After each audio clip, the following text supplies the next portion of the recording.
할렐루야. 2월 28일 2월의 마지막 날로 주님 앞에 나아갑니다. 2월 한 달 동안에도 이 말씀을 통하여서 우리에게 부어주신 주님의 놀라운 은혜들이 있었음을 기억합니다. 오늘도 이 말씀 함께 묵상할 때 2월의 마지막 날도 주님 앞에 구별되는 성도로 살게 되시는 저와 여러분 되시기를 간절히 소원합니다. 우리 함께 조용한 기도 드리시겠습니다.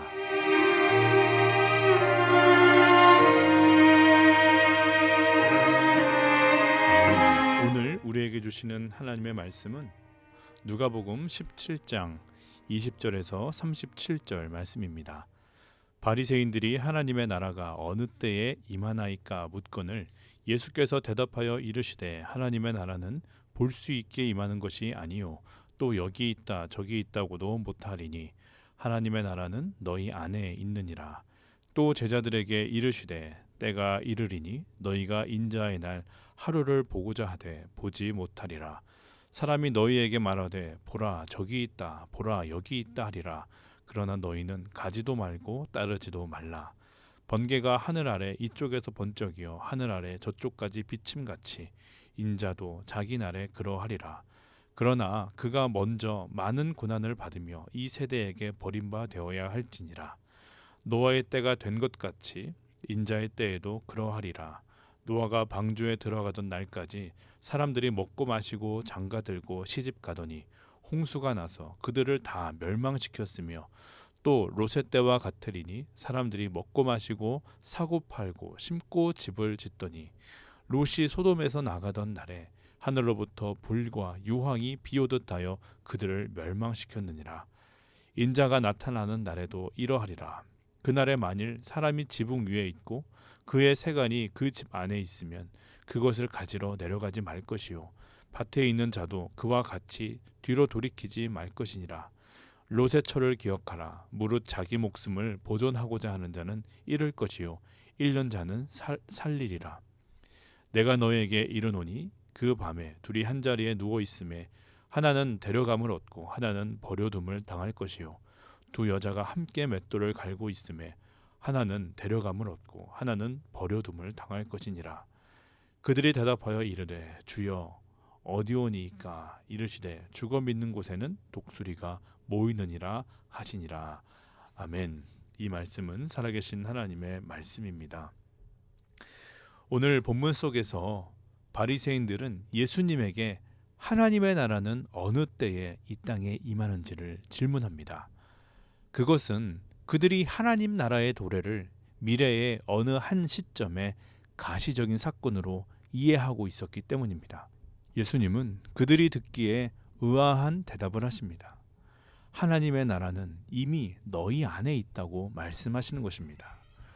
예수께서 대답하시되 이르시되 하나님의 나라는 볼 수 있게 임하는 것이 아니요 또 여기 있다 저기 있다고도 못하리니 하나님의 나라는 너희 안에 있느니라. 예수님께서 이렇게 말씀하신 이유는 한마디로 내가 이 땅에 임하였기 때문이다 라는 것이죠.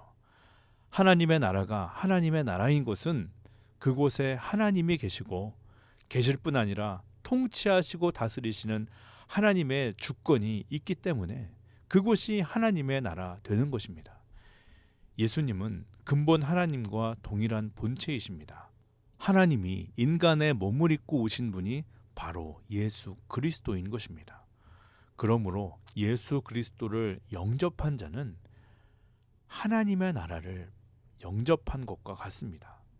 예수를 받아들인 사람은 하나님의 나라를 받아들인 사람인 것입니다.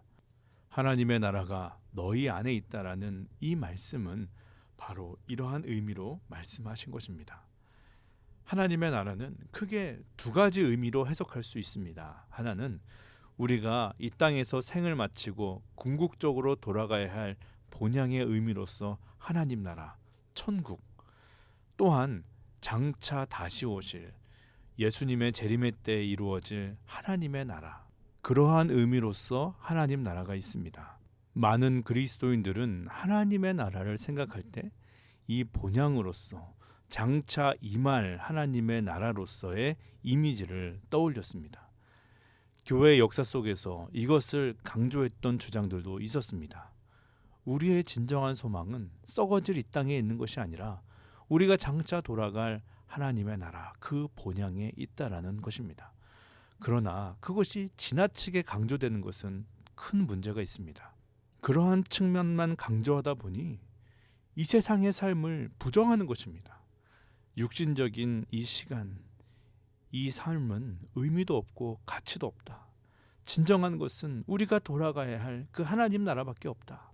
주 예수여 어서 오시옵소서. 장차 나아갈 하나님의 나라를 지나치게 바라보고 그것을 강조하는 것. 그래서 보물을 땅에 두지 말고 하늘에 쌓으라고, 모든 재산도 바치고 모든 삶, 모든 시간을 하나님을 위해 쓰라고. 그래서 많은 이단들이 그렇게 세워졌던 것입니다. 그러나 하나님의 나라는 그러한 의미가 전부가 아닙니다. 오늘 본문 속에서도 예수님은 바로 그 다른 측면의 하나님의 나라를 말씀하고 있는 것입니다. 하나님의 나라는 볼 수 있게 임하는 것이 아니요, 여기 있다 저기 있다 그렇게도 못하리니 하나님의 나라는 너희 안에 있다. 바리새인들이 물어보았던 하나님의 나라는 일반적인 하나님의 나라에 대한 개념이었을 것입니다. 마지막 때에 임할 하나님의 나라. 그러나 예수님은 전혀 다른 차원의 이야기를 하고 계신 것입니다. 그 나라는 눈에 보이는 나라도 아니고 여기 있다 저기 있다라고 말할 수 있는 장소의 개념도 아니라고, 대신 그 나라는 너희 안에, 너희 마음에 있는 나라라고 말씀하십니다. 여러분들 안에 하나님의 나라가 있다는 건 알고 계셨습니까? 이 말이 무슨 말입니까? 하나님의 나라를 이야기할 때 우리가 반드시 기억해야 하는 개념은 통치에 대한 개념입니다. 하나님의 나라의 핵심은 하나님이 다스리시는 곳입니다. 하나님의 법, 복음의 정신, 그리스도의 영, 그 성령이 함께 거하시는 곳. 그러니 예수 그리스도의 마음이 있는 그곳, 예수님을 주라 고백하고 영접하며 사는 그 마음, 그 장소가 오늘 우리에게 임한 하나님의 나라라는 것입니다. 이러한 개념에서는 우리의 마음도, 우리의 가정도, 또한 교회도, 우리가 예배드리는 이 예배의 시간도, 우리가 말씀 묵상하는 이 묵상의 시간도 하나님의 나라가 될 수 있다라고 할 수 있는 것입니다. 그러나 이것을 반대로 말하면 우리가 아무리 예수 그리스도의 이름으로 모였다 할지라도 그곳에 하나님의 통치, 하나님의 다스림, 성령이 함께 계시지 않으면 그곳에는 하나님의 나라가 이루어지지 않는 것입니다. 이 개념을 조금 더 확장시켜 보기를 원합니다. 오늘 본문에서 하나님의 나라는 너희 안에 있다라고 했을 때 이 단어 헬라어 원문으로는 엔토스입니다. 여기에는 두 가지 뜻이 있습니다. 첫 번째는 뭐뭐 안에, within이라는 뜻이고, 둘째는 뭐뭐 사이에, between 혹은 among이라는 뜻을 가지고 있습니다. 이것이 참 흥미로운 이유는 하나님의 나라가 우리 안에 있다. 그래서 주님을 영접하고 성령님과 동행하며 그리스도인으로서 주님과 함께 살아가게 될 때 그러한 삶, 그러한 마음, 그것이 하나님의 나라라는 것 우리가 알고 있지만, 그러나 거기서 그치는 것이 아니라 하나님의 나라는 무엇 사이에, 무엇 가운데 임한다라고 하는 것입니다. 이 말은 너와 나 사이에, 우리들의 관계 가운데, 우리들의 모임 가운데 하나님의 나라가 임한다라는 것이죠. 하나님의 나라는 하나님과 나의 1대1의 관계 차원에서도 이루어지지만 공동체적 관계에서도 이루어진다는 것을 우리는 기억해야 합니다. 그러므로 우리는 언제든지 모든 상황 속에서 높은 산이나 거친 들이나 초가집이나 궁궐이나 내 주 예수 모신 곳이 그 어디나 하늘나라임을 고백하며 살아갈 수 있는 것입니다. 간절히 바라기는 저와 여러분들의 모든 삶이 당연히 예배드리고 하나님을 찬양하는, 하나님 말씀 묵상하는 그 시간뿐 아니라 우리의 모든 일상이, 우리의 가정이, 직장이, 우리의 일터가 하나님 나라 되시기를 간절히 소원합니다. 그러면서 예수님은 하나님의 나라를 계속해서 말씀하실 때 다시 오실 그 재림의 때에서도 말씀하십니다. 결론을 말씀드리면 그때는 아무도 알지 못한다는 것입니다. 예수님은 노아와 롯의 이야기를 합니다. 26절을 보면 노아의 때에 된 것 같이 인자의 때에도 그러하리라.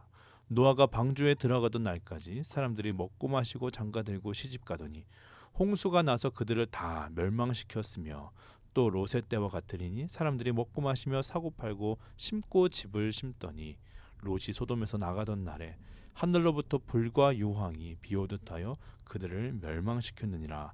인자가 나타나는 날에도 이러하리라.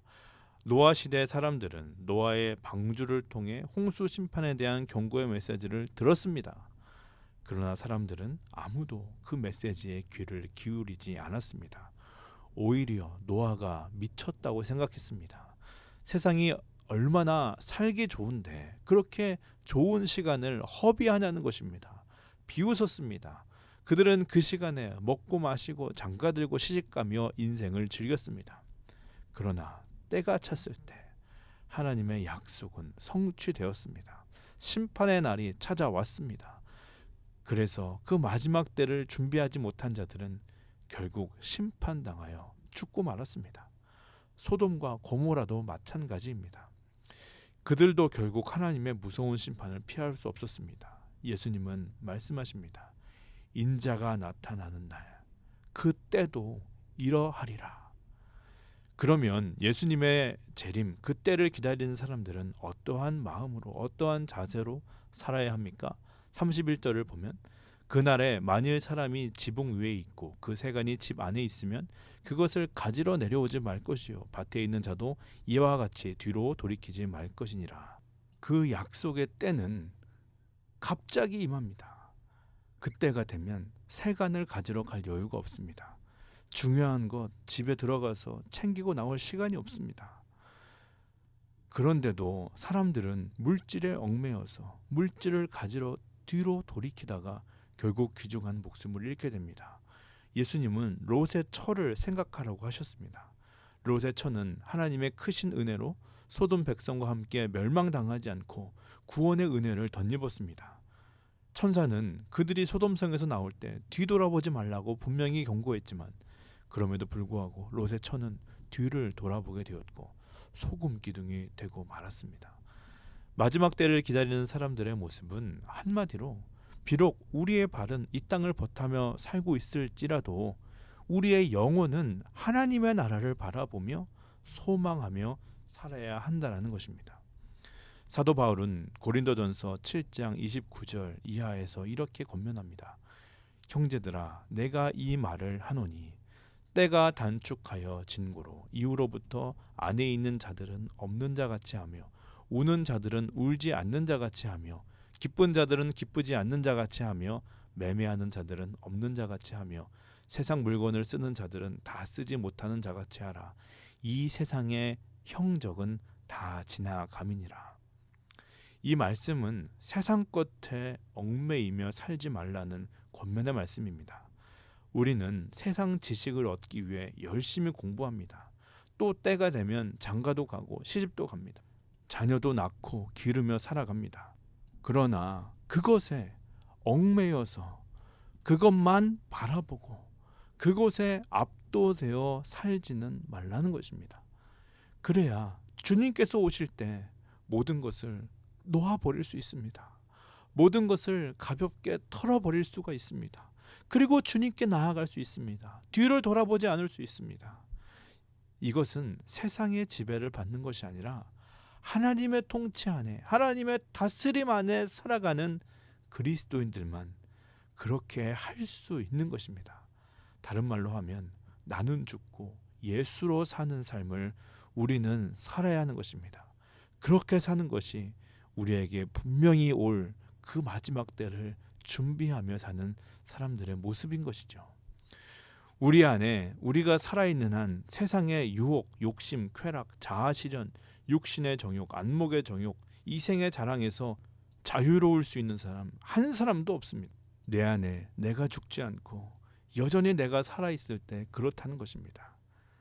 내가 죽을 때 그리고 내 안에 예수가 살아나게 될 때 그래서 우리 안에 다스리는 통치하시는 예수 그리스도의 주권 안에 우리가 살아가게 될 때 오늘 본문 33절의 말씀처럼 무릇 자기 목숨을 보존하고자 하는 자는 잃을 것이요 잃는 자는 구원하리라. 우리가 진정한 구원과 그 영광에 참여하게 되는 것입니다. 밤하늘에 빛나는 별은 사실 엄청나게 큰 행성입니다. 그러나 우리는 그것을 인식하지 못하고 삽니다. 너무 멀리 있기 때문입니다. 그런데 작은 콩이 있습니다. 그것이 우리 눈 바로 앞에 있으면 우리는 그 콩만 봅니다. 콩에만 집중합니다. 그것이 전부인 것처럼 삽니다.